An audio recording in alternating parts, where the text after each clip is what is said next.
Muito bem, esse tópico dessa aula, fora do programa de fundações, é pelo fato de que, com frequência, nós temos visto e examinado desabamentos, escorregamentos de taludes e mortes por soterramento, eu diria que por bobagens. Eu ainda seria mais enfático, culpa da própria universidade, que cumpre bem a parte muito teórica, mas o resultado final não é atendido como devia ser, que são aspectos reais da questão da cortina e do empuxo. Muito bem, para que se possa entender isso de uma forma responsável e profissional, tem que se entender bem o que é tal de empuxo, que é o que faz ou que provoca os desabamentos e os escorregamentos de taludes ou de encostas ou de contenções. Haja vista a quantidade enorme de desastres naturais aí por escorregamento de encosta. Haja vista com frequência, no período de chuva, mortes por soterramento de taludes ou de cortinas. Muito bem. Então é preciso examinar esse fenômeno da forma que eu diria assim, bem correta. Ou seja, precisamos começar a definir o vilão de toda essa história chamada empuxo. O que é empuxo, na realidade? Empuxo é uma força, não é pressão. Empuxo é uma força horizontal que, aplicada nas nossas estruturas, ou no próprio talude sem estrutura, ou numa encosta de montanha, faz isso romper ou escorregar, ou solapar, ou tombar a cortina. Essa força é chamada de empuxo. Muito bem. Essa força que aplica numa cortina ou num talude natural é causada por dois fatores. Primeiro,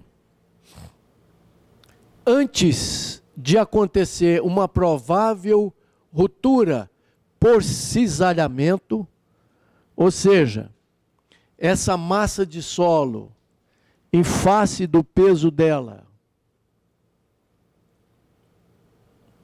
e da incapacidade da resistência ao cisalhamento conter a componente dessa força, peso do solo, essa massa pode deslizar. Esse deslizamento causa um empuxo. Mas antes que haja esse deslizamento, já existe um empuxo causado por um fenômeno natural chamado Poisson. O Poisson é um fenômeno que recebe o nome do seu autor, que procura correlacionar a deformação horizontal com a vertical. Então, o coeficiente de Poisson relaciona a deformação epsilon vertical com a deformação epsilon horizontal. De tal forma que, se eu conhecer o coeficiente de Poisson, conhecendo a tensão vertical, eu posso conhecer a tensão horizontal, que é mais complicada. A tensão vertical ou a deformação vertical, via de regra, eu posso medir. Então, existe um fenômeno que é o achatamento de um corpo qualquer. Ora, antes de acontecer o deslizamento, que vai gerar uma força muito grande na cortina, essa cortina ou a contenção ou o próprio solo, o grão de solo que está aqui, fica constantemente sujeito a uma força chamada empuxo, que no momento em que ela for maior do que a coesão que liga uma partícula na outra, esse talude, mesmo sem contenção, desaba. Então, basta que essa força chamada de empuxo, ou a tensão horizontal oriunda dessa força, ou vice-versa, se ela for maior do que a coesão, desaba. Se, pelo fenômeno de Poisson, e esse fenômeno de escorregamento, for maior do que a resistência dessa cortina, ela quebra e desaba. Então, vamos ver o primeiro fenômeno. Antes que haja qualquer movimentação da parede. Sempre há um pouquinho de movimentação, que aliás é até saudável. O peso próprio desses bilhões de grãos de solo aplica em qualquer profundidade, em todas elas, uma pressão vertical, chamada de pressão vertical. Essa pressão vertical, que vem do peso de cada grão, é igual o peso específico do solo vezes a profundidade que eu estou examinando. Então, naturalmente, as camadas de solo e os grãos que estão em cima de qualquer um deles vai produzir uma força vertical. E por esse fenômeno chamado de Poisson, essa partícula vai ovalizar e vai empurrar essa cortina, gerando um empuxo. Assim como a vizinha dela também ovaliza, assim como a vizinha também ovaliza, e gera em qualquer ponto esse empuxo oriundo da força vertical. Então, dependendo desse coeficiente e do peso de solo que está acima, eu posso dar um empuxo maior ou menor. Se for um talude natural, no momento em que essa forcinha ultrapassar a coesão, desaba. Areia que não tem coesão nenhuma, você não escava nem 50 centímetros, ela desaba. Uma argila de boa coesão, às vezes pode escavar na vertical até 3 metros. Eu já escavei até 5 metros em argila vermelha dura, mas cuidado. Cuidado, você pode escavar um paredão na região vermelha do Brasil de 3 metros e ele ficar em pé por um tempo. Com o tempo, ele desaba. Muito bem. Então, eu tenho duas causas. A primeira é esse efeito do Poisson que empurra a cortina antes dela movimentar ou cisalhar. Dependendo da relação do peso com a resistência, se a resistência desse solo não for suficiente para combater a componente atuante desse peso, vai romper essa massa de solo, vai pesar a contenção ou a cortina natural e vai provocar um desabamento. Então, por que mesmo é que desaba uma cortina ou escorre um talude? Por causa desses dois fenômenos. Escorregamento de movimentos de serra e tal, esse que é uma catástrofe, normalmente é pelo cisalhamento na ruptura. Existem 9 fatores importantes com relação a isso. Pode-se até calcular um fator de risco. Por exemplo, se você mora na encosta de um morro,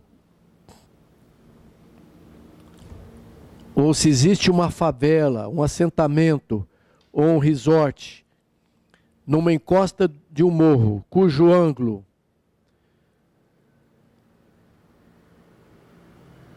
é maior do que 25 graus, toma cuidado, porque encostas com ângulo de mais de 25 graus podem, não obrigatoriamente, mas podem escorregar. Segundo fator importante, ao contrário do que se imagina, ele não cai, em geral, a estatística e análise de vários casos que eu pude ver, ou retroanalisar, ou estudar, mostraram que no lugar de uma chuva pesada, se ele sofre antes uma chuva de saturação, ou seja, 3, 4 dias aquela chuva mole e tal, e de repente uma chuva pesada, é um fator de risco também alto. É provável que ele escorregue depois disso. Por quê? Essa massa já está saturada, ainda recebe mais essa quantidade de água. Um outro fator de risco grande é se existe na interface uma camada mais dura do que uma camada superficial. Isso funciona como uma superfície preferencial de escorregamento, ou seja, como se fosse um escorregador natural. Então, se você vai construir numa encosta, faça umas sondagenzinhas, corta um minutinho. Te ligo daqui um pouco.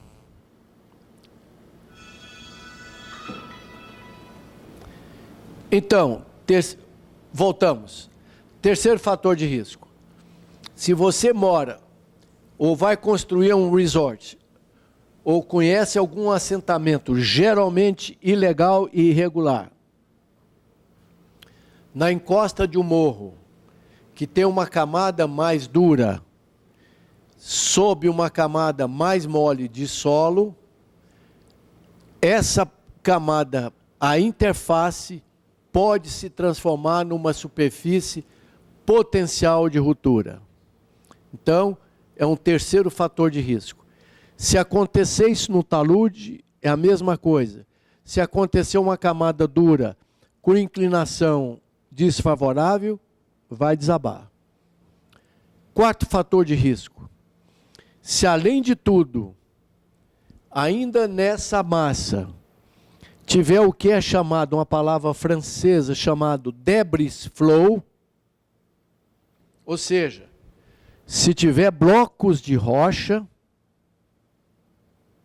debris flow, escoamento com esse tipo de debris aqui, que é uma espécie de persiana ventiana, coisa assim, uma ventilaçãozinha em francês, aquele quebra-vento de carro, chama debris. Se você então tiver esse tipo de rocha, ela pode escorrer, principalmente porque ela pode estar em cima de solo, e ela vem com uma força muito grande e um potencial de destruição enorme.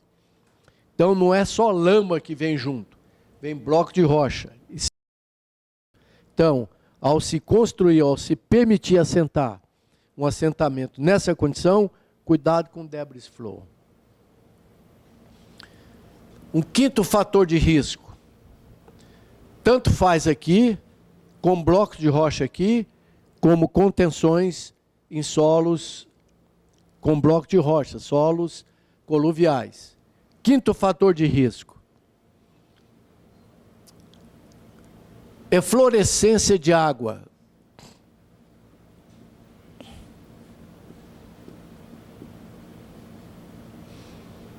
Que o pessoal de campo chama de minadouros.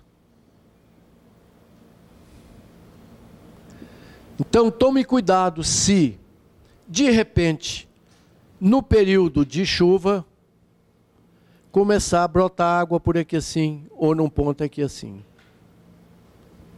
Essa água ela está percolando por aqui e vai amolecer exatamente a interface, ela vai quebrar a coesão dessa interface e é um fator de risco para o eventual deslizamento dessa massa. Então, tome cuidado com esses locais onde tem minadores de água. Sexto fator de risco. Se você vai construir perto de uma montanha, onde já aconteceram escorregamentos,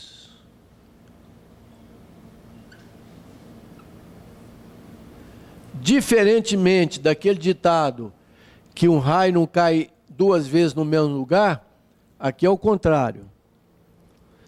Como é que eu fico sabendo quais são os sinais de que já houve? Às vezes é uma parte assim da mata pelada, sem vegetação, ou uma cicatriz, ou uma vegetação diferenciada. Cuidado, que ali é uma zona useira e vezeira de provocar um deslizamento. Então, se você vai fazer uma obra por aqui ou vai fazer um corte, muito cuidado. Sétima, se na coroa do provável deslizamento já houver trincas, tome muito cuidado.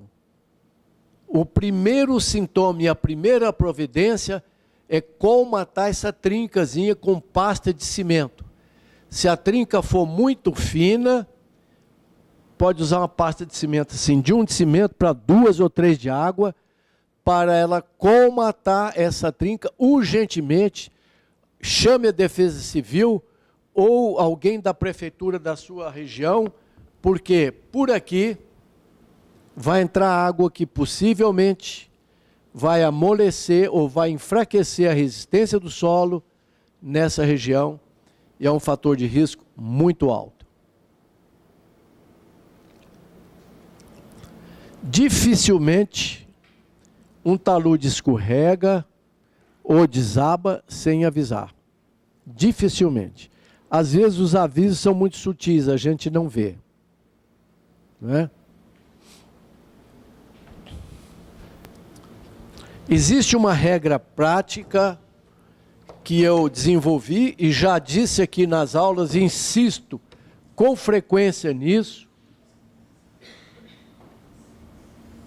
é que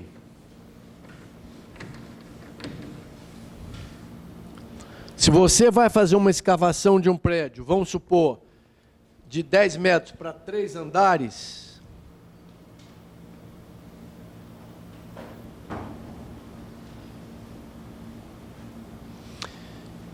vai acontecer uma pequena trinca aqui, inofensiva. Se isso aqui tem 10 metros de altura, preste atenção na trinca que nasce aqui a 1/3 ou a 1/2.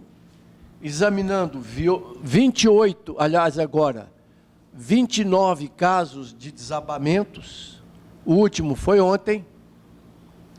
Essa trinca letal aparece numa distância igual a altura sobre 3 ou altura sobre 2.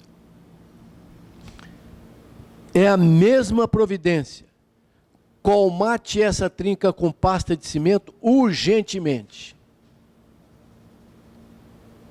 Porque essa trinca que está a 1/3 ou a metade, ela pode estar exatamente contaminando a provável superfície que vai desabar. E a água é um dos principais fatores de problema. Né? Por isso, as coisas acontecem na época de chuva. E, finalmente, mais um fator de risco também muito frequente é eventual falta de drenagem ou corte. Se alguém fizer um corte negativo aqui para fazer uma obra, essa água passa a infiltrar e virar um foco de infecção. Então, se tiver uma berma, que é esse corte aqui, ela pode, se não for bem drenada, tem que ter calhas, etc., para evitar que essa água forçada faz isso.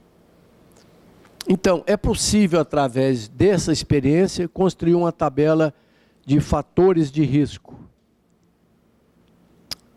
Não é que a gente, dando peso para cada um desses fatos, constrói uma tabelinha. Eu já fiz isso há uns 2 anos atrás, vou ter que refazer agora.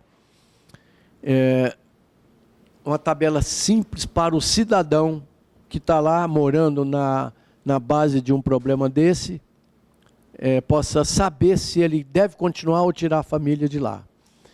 Uma outra coisa como cidadão que eu tenho feito com frequência, é avisar que, sem truculência, a Defesa Civil e a Prefeitura tem que ser duro com esse pessoal que mora nessas zonas. porque às vezes de dó a pessoa chora, porque a única casinha, a família não tem para onde ir, ele acaba sem querer matando essas famílias. Então, vai aqui um recado para os meus amigos da Defesa Civil, que são muito eficientes, para os bombeiros e os fiscais de prefeituras. Nesse caso, sem truculência, tire o pessoal de lá, porque senão eles podem vir a morrer. A sua complacência pode matar muita gente. Se analisando esses fatores, se encontrar um fator de risco, uma média geral acima de 5, tire o pessoal de lá. Muito bem, voltando ao aspecto técnico.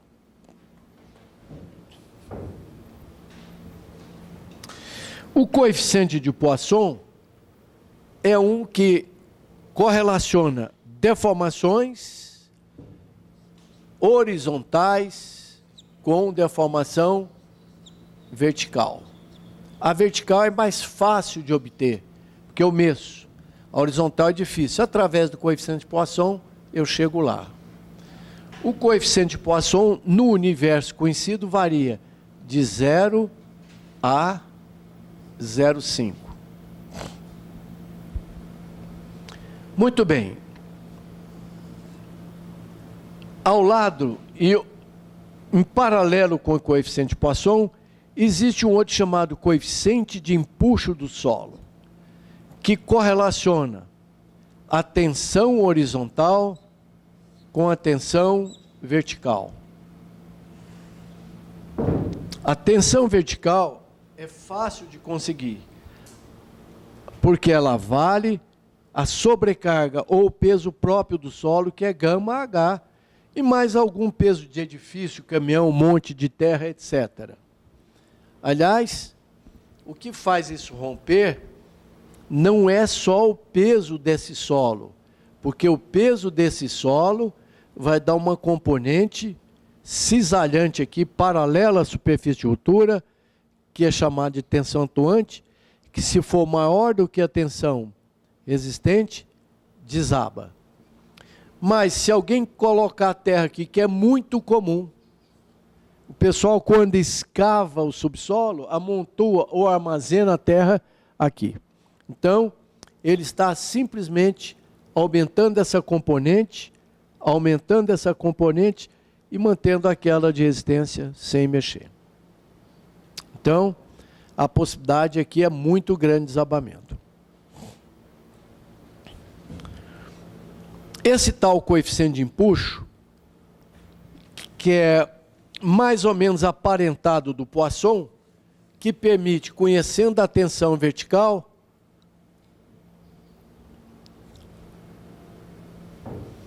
calcular a tensão horizontal, se manifesta de 3 formas. Coeficiente de empuxo do solo pode ser coeficiente de empuxo ativo, coeficiente de empuxo no repouso, também conhecido como capa zero, coeficiente de empuxo passivo. O coeficiente de empuxo ativo, isso tem que ficar bem assentado, bem fixo. É aquele que o solo, ou aquele que se afrouxa o solo. Se você afrouxar o solo com escavação, vai gerar o empuxo ativo.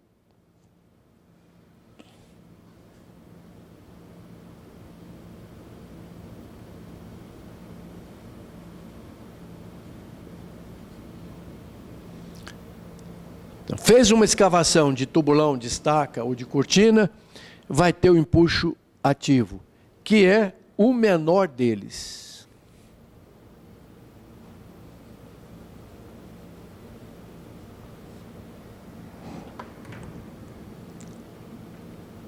Então, no momento em que você afrouxa o solo,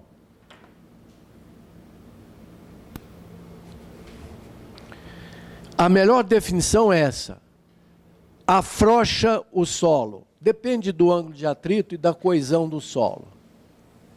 Mas no momento em que você afrouxa o solo, em geral, o empuxo de uma partícula sobre a outra o menor deles. Porque no momento em que você escava, que você tira essa partícula, eu permito que o solo use a sua própria resistência.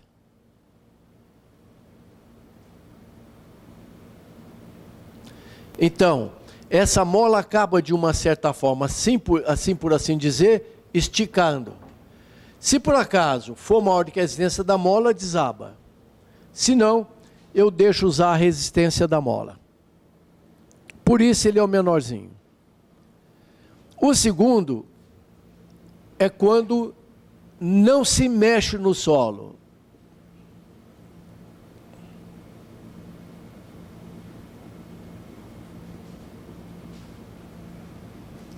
Não escavo nem comprimo. Em qualquer ponto aqui, ele é intermediário em termos de valor.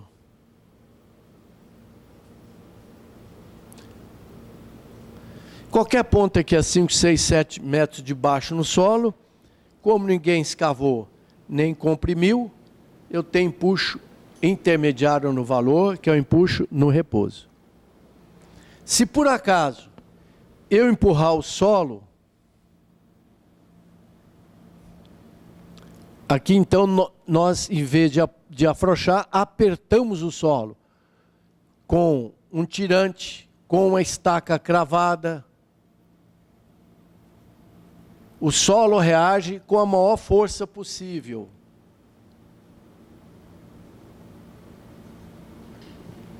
Enquanto o empuxo ativo gira no entorno de 0,5, no repouso no entorno de 0,8, o ativo pode ir até 10, o passivo, desculpa. É muito grande. Então, se eu faço uma cortina de concreto, empurro ela com um tirante protendido, eu vou precisar de muito concreto, porque senão vai quebrar, porque a reação do solo é muito grande.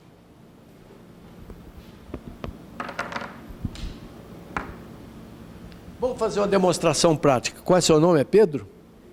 Vem cá. Fica aqui, Pedro. Muito bem. É o seguinte, qual dos empuxos é o menor? Lembra? O ativo. Por que o ativo é o menor? Porque ele afrouxa o solo. Se eu fizer uma escavação de subsolo, qual é a pressão que a cortina ou o grão vai sofrer? O ativo, passivo ou no repouso? Essa pressão que está sentindo aqui. Passivo. Opa! Ativo. Não, ativo. Porque eu escavei o solo, entendeu? Vamos lá então, agora encosta em mim, vamos fazer uma experiência. Calma, não precisa empurrar. Então vamos lá, não, mais um pouquinho. Vamos botar aqui meio quilo por centímetro quadrado de pressão. Está sentindo aí no braço? Um pouquinho. O rapaz é muito forte, vamos subir para 1 quilo, vai lá. 1 quilo, tá bom? Tá bom. Quem puxo, eu mexi no solo, mexi em você ou em mim, vamos supor que você fosse uma partícula e eu também. 1 quilo, você afrouxou, 1 quilo, mais. Que empuxo que você está sentindo? Repouso, ativo ou passivo? Passivo. Vamos lá. Eu não mexi no solo. Ah não, eu tô... Repouso. Repouso, muito bem. Agora, vem lá o professor de CRAN, resolve fazer uma obra, vai escavar. Voltamos a 1 quilo. Está no repouso, ninguém mexeu. Aí vem com a reta escavadeira e começa a tirar a terra. O que está acontecendo? Está esticando o solo. Então, está aumentando ou diminuindo o empuxo? Aumentando o empuxo. Ué, aumentou a força aqui, Pedro? Não, é. Diminuiu. Diminuiu. Então vamos lá, de novo. No repouso. Está sentindo aí, olha, uma força de 1 quilo por centímetro quadrado. À medida que eu vou escavando, eu estou afastando, está sentindo? Meio quilo. Às vezes, ó, até desencostei e você não caiu. Por que você não me acompanhou? Ou por que você não me apertou muito mais? Vamos de novo, agora você tenta cair em cima de mim. Vamos lá, vamos lá, agora vamos lá. Vem, mais força. Porque você usou sua própria resistência e equilíbrio. Então, no empuxo ativo, o que eu faço? Eu deixo o próprio solo me ajudar. Entendeu? Se fosse areia, vamos lá, que não tem coesão nenhuma, eu vou sair e você cai em cima de mim. Pode vir, vamos lá, tá vendo? Aí pode até cisalhar, você escorregar em cima de mim. Muito obrigado, Pedro. Então, o tal empuxo ativo que domina 90% das nossas obras, graças a Deus, é o menor. Porque eu uso a resistência do solo para me ajudar. Então eu tenho 3 tipos de empuxo. Quando se tratar de apertar com estronca, estaca cravada ou tirante, é o empuxo passivo. Quando eu afrouxo o solo, é o melhor deles, que é o ativo. Então, sai daqui uma observação interessante. Também já disse em aula, vou repetir, que é normal, mas nem sempre acontece, que toda cortina, todo maciço, quando eu corto, pode sair do prumo até 0,4% da altura. Isso é normal. Isso daqui corresponde a 0,4% em média da altura. Ou seja, se eu vou fazer uma escavação de 3 subsolos, eu tenho 10 metros de altura. Até 4 centímetros pode ser normal. Muito bem. Se eu queria que alguém respondesse. Fiz a cortina ou acabei de escavar, eu tenho um empuxo aqui atuando, que é o empuxo ativo. Quando eu movimento essa cortina, que normalmente movimenta, pode olhar que sempre tem uma trinquinha no asfalto ou coisa assim. Quando eu movimento para cá, o que acontece com esse empuxo? Aumenta, diminui ou fica do mesmo tamanho?